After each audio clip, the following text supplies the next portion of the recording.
Man shalla subha fi jama'atin kana fi zimmatillah.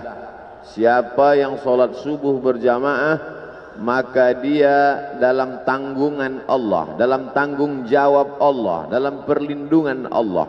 Maka kita semua yang salat subuh berjamaah ini dalam fi zimmatillah, dalam tanggung jawab Allah, dalam kuasa Allah, dalam perlindungan Allah dari segala macam mara bahaya, musibah, penyakit, dan dijaga dalam istiqamah iman dan Islam. Man shalla subha fi jama'atin, siapa yang salat subuh berjamaah, thumma qa'ada yadhkurullah, duduk berzikir mengingat Allah, thumma hatta tatlu'a syamsu, sampai terbit matahari, thumma yusalli raka'ataini, salat sunat 2 rakaat, kanat lahu ka ajri hajjatin wa umrah, maka dia dapat pahala seperti haji dan umrah tammah.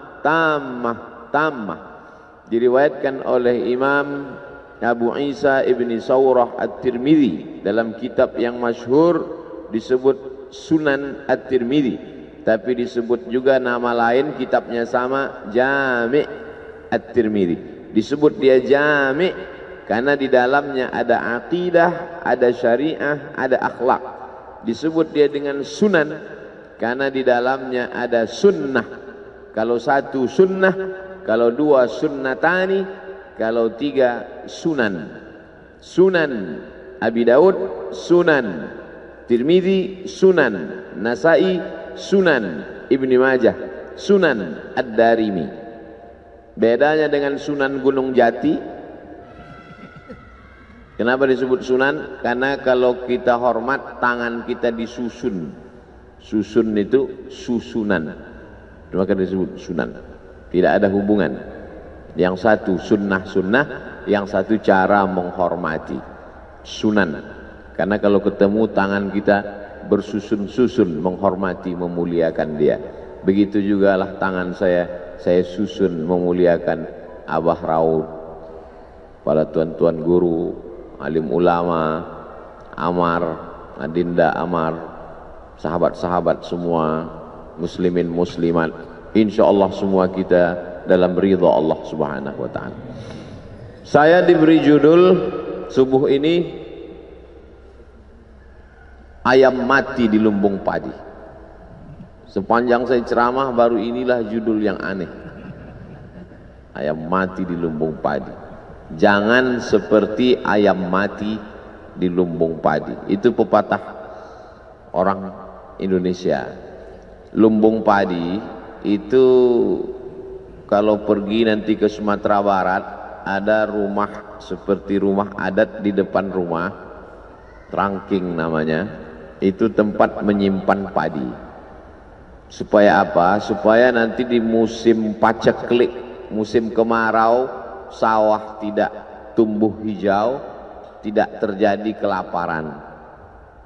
Di Pulau Jawa, di Kalimantan, di Sulawesi, bahkan di Papua juga begitu tabiat orang Indonesia. Memang dia punya persiapan. Kalau di tempat lain makanannya sagu, ada tempat penyimpanan sagu. Di daerah timur sana makan sagu. Saya ceramah ke daerah Sulawesi, ke Papua, di Sorong, di Raja Ampat, di Fak-Fak, diberi sagu. Ini makanan enak Pak Ustadz, saya coba, enak. Cuman cepat laparnya, karena kita biasa makan nasi. Artinya apa? Ada persiapan untuk masa depan. Itu diajarkan Allah Subhanahu wa taala dalam surah Yusuf. Ketika dia diberikan Allah taala ilham melalui mimpi, wahyu. Bagi kita tidak ada wahyu karena sudah putus dengan datangnya Nabi Muhammad sallallahu alaihi wasallam. Habis. Al-yauma akmaltu lakum dinakum wa atmamtu alaikum ni'mati wa raditu lakumul Islam madina. Habis, tak ada lagi wahyu. Tapi kemudian ilham tetap terus ada. Lil insani lammatani, manusia ini punya 2 lammah. Bisikan-bisikan yang datang dari malaikat disebut ilham. Bisikan-bisikan yang datang dari syaitan disebut waswasah. Makanya kita selalu minta perlindungan Allah dari waswasah. Qul a'udzu birabbin nas, malikin nas, ilahin nas, min syarril waswasil khannas. Nama perbuatannya waswasa, yuwaswisu.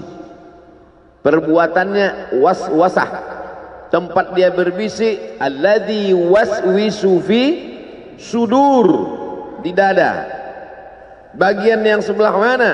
Atas, bawah, kanan, kiri. Yang sebelah kiri, tempat jantung berdetup, berdetak, berdegup, sebelah kiri. Makanya jantung itu kita isi dengan zikir. Afdhalu zikri fa'lam annahu la ilaha illallah. Ke situ untuk mengusir bisikan-bisikan setan. Tabiat dia khannas, bersembunyi. Kenapa disebut dia bersembunyi? Karena dia mengintai seperti tikus di lubang mengintai kucing. Kalau dia lihat ada kucing, dia khannas, bersembunyi. Tapi ketika dia lihat tidak ada kucing, dia keluar. Maka saat hati berzikir, dia bersembunyi. Saat hati lalai, dia keluar. Maka kata Allah, wala takum minal ghafilin, jangan kau lalai. Kun ma'allah, selalulah engkau bersama dengan Allah. Selalulah engkau bersama dengan Allah. Kalau engkau tidak bisa bersama dengan Allah, fakun man ma'allah, hendaklah engkau bersama dengan orang. Kalau kau duduk dengan dia, kau ingat Allah. Nah, kayak kalau duduk dengan almarhum dulu, ingat Allah. Duduk dengan Abah Raud, ingat Allah. Saya kalau duduk dengan ulama itu, Pak Ustadz, saya ingat Allah. Alhamdulillah. Tapi kalau saya duduk dengan Ustadz, saya ingat proposal. Oleh sebab itu maka kun ma'allah. Untuk apa? Mengusir khannas yang bersembunyi tadi. Maka kita ini dikatakan dalam tema yang diberikan, jangan seperti ayam mati di lumbung padi. Kenapa ayam bisa mati di lumbung padi? Ayam itu kan mati karena kelaparan. Kenapa bisa di lumbung padi, tempat penyimpanan padi, menunggu masa paceklik, masa kering, sedangkan orang saja tidak akan mati karena padi itu ada, padahal dia berada di lumbung padi itu. Kenapa bisa mati? Karena dia tidak mau apa bahasa Indonesia, mencotokkan, menggunakan paruhnya untuk memakan padi itu. Dia tidak mau. Dia biarkan dirinya mati binasa, tidak mau dia makan padi itu. Oleh sebab itu, adakah manusia seperti ini disebutkan dalam Al-Quran yang sejalan dengan peribahasa ini? Ada. Siapa dia? Kamatsalil himari yahmilu asfara, seperti keledai membawa kitab. Keledai dipakai untuk menarik gerobak. Isi gerobak itu di belakang kitab berjilid-jilid. Tapi ada manfaat kitab itu bagi keledai? Tak ada. Jadi kalau dalam peribahasa kita dipakai ayam, di Mesir, di Arab yang dipakai keledai. Keledai selalu dipakai untuk konotasi negatif yang jelek-jelek. Suara. Inna angkaral aswati la sautul hamir. Suara yang paling jelek adalah suara keledai. Gimana sih suara keledai, Pak Ustadz? Tulis aja di YouTube, sautul hamir. Tulis di sautul hamir. Jangan sekarang, nanti habis pengajian. Untuk rumah yang paling jelek, la baitul ankabut. Janganlah jadi rumah yang paling rapuh. Rumah yang paling kokoh kelihatannya adalah laba-laba, rumahnya Spiderman. Tapi itulah rumah yang paling rapuh. Kenapa? Karena membangunnya susah, menarik getah kayu, disusun demikian indah cantik berangkai, tapi kemudian sekali tarik saja hancur. Perumpamaan rumah paling jelek, laba-laba. Perumpamaan suara paling buruk, keledai. Dan dalam peribahasa kita pun, jangan sampai keledai jatuh 2 kali di lubang yang sama. Sebuah perumpamaan. Maka sesungguhnya yang kita pahami bukan bunyi teksnya, bukan kalimatnya, bukan hewan yang dipilih apakah ayam atau keledai, tapi yang diambil di situ adalah tidak mengambil manfaat. Sebagaimana ayam tidak mengambil manfaat dari padi, padahal sebenarnya padi bisa mengenyangkan dia, menyelamatkan nyawanya, bisa hidup panjang tidak kelaparan, maka keledai juga tak mengambil manfaat dari kitab-kitab, buku-buku yang dia bawa. Satu gerobak, 3 kereta keledai di belakang, tak ada manfaatnya. Kamatsalil himari yahmilu asfara. Dalam ayat lain Allah Ta'ala memberikan contoh, kalau yang ini keledai, manusia mulia, tapi apa kata Allah? Walau syi'na la rafa'nahu biha. Kalau kami mau, kami sudah lama angkat derajatnya. Walakinnahu akhlada ilal ardi. Tapi dia tidak mau naik ke atas, dia lebih memilih jatuh ke bawah. Wattaba'awah, diperturutkannya hawa nafsunya. Famathaluhu, ini lebih tinggi lagi. Famathaluhu kamathalil kalb. Perumpamaan dia kata Allah seperti seekor kalb, dog, anjing. In tahmil alaihi yalhas atau tatrukhu yalhas. Anjing, kalau kau ambil batu mau kau lempar, dia tetap juga menjulurkan lidahnya. Dan andai kau diam, tetap juga dia menjulurkan lidahnya. Tapi tidak selamanya anjing disebutkan dalam perumpamaan yang jelek. Ada satu ayat disebutkan anjing beberapa kali ketika anjing bersahabat dengan ashabul kahfi. Apa maknanya? Anjing sekalipun najis mughalladhah, kalau dia jilat idza walagal kalbu fi ina'i ahadikum, kalau ada seekor anjing menjulurkan lidahnya ke dalam bejana tempat air kamu, fa ahriquhu, tumpahkan air itu semuanya habis. Basuh bejana tempat air itu dengan 7 kali. 1 kali dengan air bercampur tanah, 6 kali dengan air suci yang mensucikan. Tahir mutahhir, suci lagi mensucikan. Apa maknanya? Anjing yang najis, yang kotor, tapi kalau dia dekat dengan orang soleh, disebutkan Allah Subhanahu wa ta'ala beberapa kali dalam Al-Quran. Kalau anjing saja bisa dimuliakan sedemikian rupa, apalagi makhluk yang mulia. Ada saatnya manusia ini begitu hebat, begitu tinggi, maka kata Allah Subhanahu wa ta'ala, wa idh qulna lil malaikati, kami perintahkan kepada seluruh malaikat, usjudu li Adam, sujud kepada Adam. Fasajadu, sujud semuanya, illa iblis, kecuali satu, makhluk yang hina, warnanya hitam, terbuat dari tanah busuk bau, rendah diinjak tapak kaki, tapi begitu ditiupkan Allah, fanafakhtu fihi min ruhi, aku tiupkan ruh ke dalamnya, apa yang terjadi? Faqa'u lahu sajidin. Semua makhluk-makhluk yang bercahaya, yang indah, yang hebat itu sajidin, sujud ke tanah yang busuk dan bau. Kenapa? Allah meniupkan ruh kemuliaan di dalamnya. Tapi ketika dicabut Allah Ta'ala kemuliaan dari tanah yang busuk dan bau itu, apa yang terjadi? Ulaika kal an'am, mereka seperti binatang, lebih rendah daripada kambing, onta, lembu. An'am, binatang ternak. Balhum adal, bahkan lebih hina lagi daripada itu. Jadi saya ingin menjelaskan bahwa peribahasa sesungguhnya sejalan dengan yang dipakai Allah Ta'ala dalam Al-Quran, karena target yang ingin dicapai dari perumpamaan-perumpamaan itu adalah menyentuh hati manusia. Perumpamaan seekor keledai, perumpamaan rumah laba-laba, perumpamaan tentang manusia, perumpamaan tentang ayam di lumbung padi. Target yang ingin dicapai adalah menyentuh. Bagaimana cara Allah Ta'ala menyentuh hati manusia? Supaya kalau sudah hati itu tunduk, yang lain ikut menjadi tunduk. Ala fil jasadi mudghah, ketahuilah dalam jasad ini ada segumpal.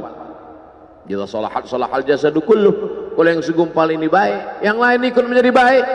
Wa idza fasadal, wa idza salahat, kalau dia baik, salahal jasadu kulluh. Wa idza fasadat, kalau dia rusak, fasadal jasadu kulluh. Ala wahyal qalb, itulah dia hati. Maka hati ini diperbaiki. Di mana letak memperbaiki hati? Satu Indonesia ini orang datang kemari untuk memperbaiki hati.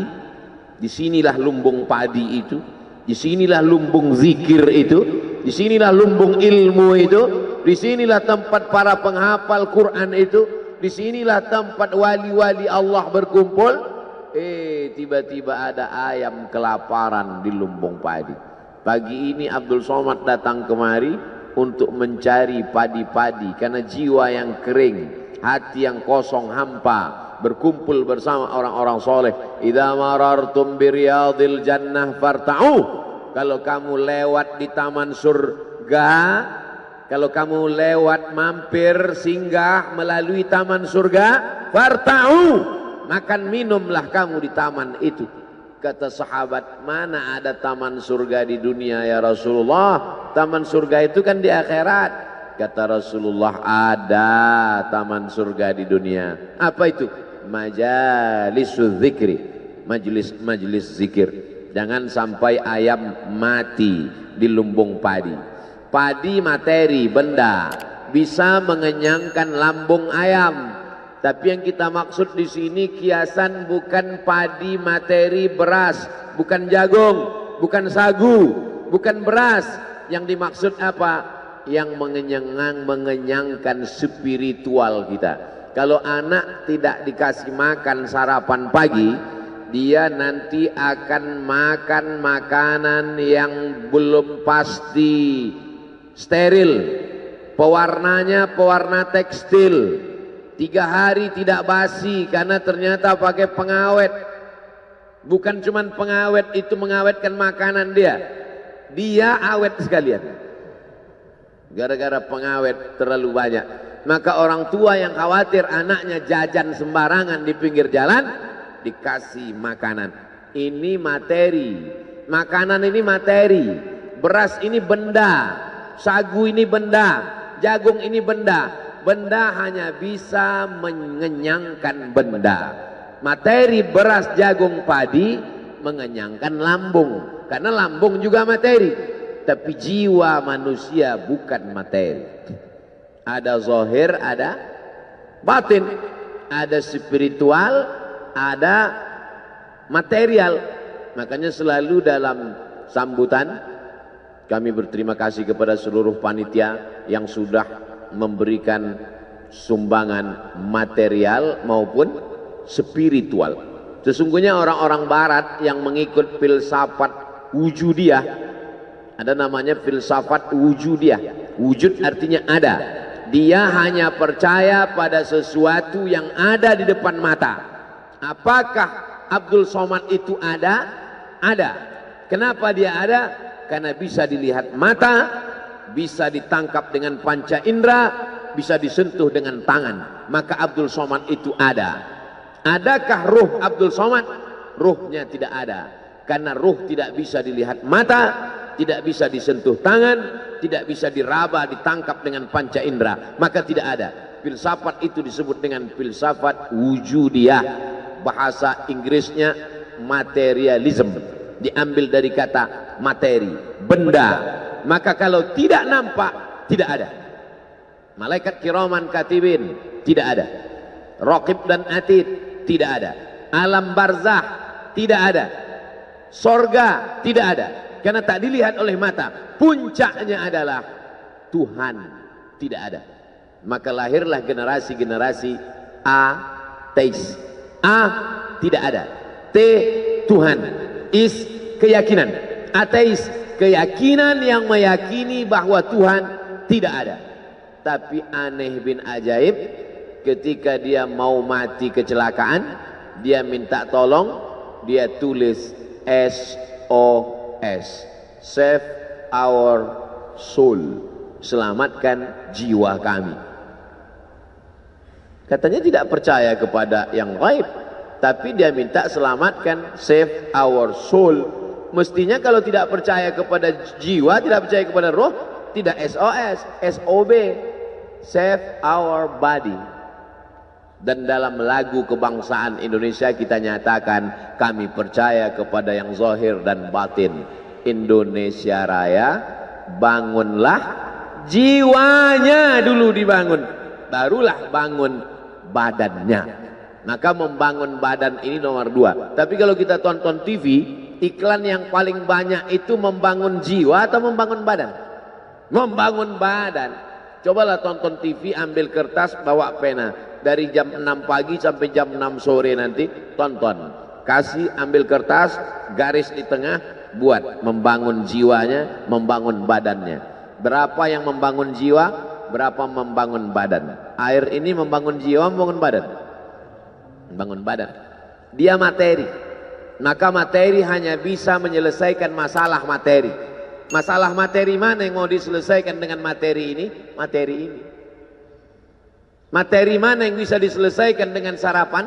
Materi lambung. Tapi masalah materi jiwa, sebetulnya jiwa itu beradanya di mana Pak Ustadz? Di sini atau di sini? Ikhtilaf para filosof. Yang satu mengatakan fid dimagh, di otak. Yang satu mengatakan fil qalb, di jantung. Saya tidak suka ikhtilaf. Karena kata Nabi, kata Allah dalam Al-Quran, kata Nabi dalam hadis, la takhtalifu fakhtalafat qulubukum. Jangan kamu ikhtilaf, nanti hati kamu ikut menjadi ikhtilaf. Saya mengkombinasikan aja antara dua pendapat ini. Berawal dari jantung naik ke otak. Jadi kalau ada mengatakan, sebetulnya kita saat berpikir itu di mana? Di sini atau di sini? Am ala qulubin afala yatadabbaruna al-Qur'an?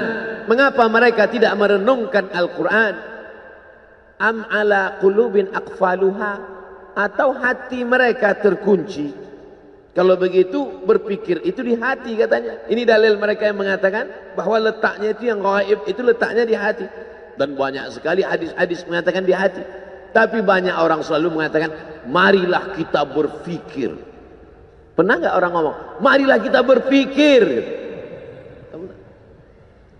Think, marilah kita berpikir. Lalu saya temukan ada pendapat yang mengkombinasikan antara duanya. Kata dia berawal dari jantung, dari kemudian naik ke otak. Sesuai dengan para dokter ahli medis kita juga berkata demikian. Berawal dari degup, detak, hembusan darah di jantung, dari jantung lalu kemudian menyembur ke otak, otak ini disegarkan, lalu dari otak turun ke mata, dari otak ke tangan.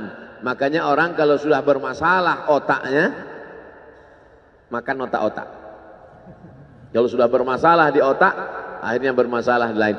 Makanya penyakit yang paling berbahaya, penyakit yang paling ditakuti orang zaman sekarang, akibat dari banyaknya lemak, minyak masuk ke dalam darah, akhirnya terjadi penyumbatan saluran darah, lalu kemudian na'udzubillah terjadilah hal-hal mati badan sebelah, stroke dan lain sebagainya. Tapi insya Allah orang-orang yang soleh makannya digaga, apalagi sekarang 10 awal Muharram, bulan mulia, bulan haram, bulan banyak dipakai untuk beribadah. Jangan sampai tinggal puasa sunat 9, 10, 11, nggak bisa 3 hari 9, 10 saja, 9, 10 pun nggak bisa 10 saja, 10 pun nggak bisa juga. Innalillahi wa inna ilaihi raji'un.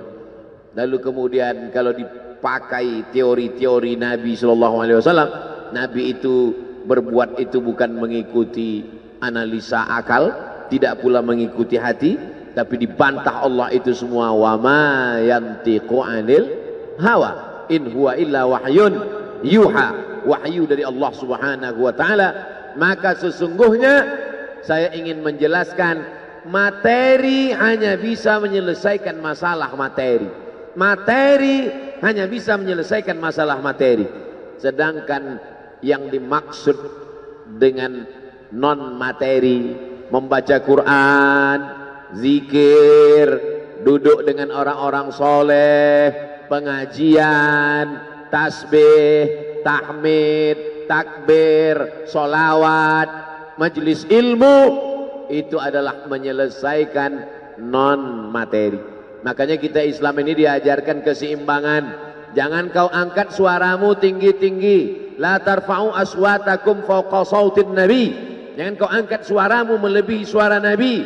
Orang Arab Badui yang tidak sopan meninggikan suara di depan Nabi. Turun ayat, la tarfa'u aswatakum fawqa sautin nabi. Maka kata Allah Ta'ala yang paling baik itu pertengahan. La tajhar bi salatika. Jangan kau jaharkan doamu terlalu melambung melengking. Wala tukhafit biha. jangan pula kau khafi sampai tak terdengar. Wabtaghi baina dzalika sabila, tapi carilah jalan tengah. Makanya umat Islam ini adalah jalan tengah. Umat ini adalah umat pertengahan. Wa kadzalika ja'alnakum ummatan wasata.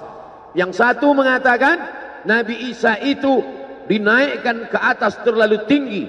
Wa qalatil yahudu Uzair bin Allah wa qalatin nasara al-masih ibnullah. Al-Masih anak Allah, terlalu tinggi. Yang satu pula Yahudi mengatakan Isa anak zina. Mereka tuduh Maria berzina dengan Joseph si tukang kayu. Anak zina, jatuh ke bawah, rendah, hina. Makan abuki mra'a sau'in, bapakmu bukan preman, orang jahat. Wa makanat ummuki baghiyah, ibumu bukan baghiyah, wanita tuna susila. Datang orang Yahudi menemui Maryam yang baru saja melahirkan anak. Makanan qasiyah, dia tidak tahan mendengar buli-buli. Mengapa dia punya anak tanpa suami? Kenapa dia bisa hamil? Membuli. Habis dia dibuli, akhirnya dia pergi mengasingkan diri. Makanan qasiyah, di tempat yang jauh dari Palestina. Nah, jadi di antara yang suka membuli ini Yahudi. Jadi kalau ada suka membuli ini otak-otak Yahudi. Maka larilah Maryam.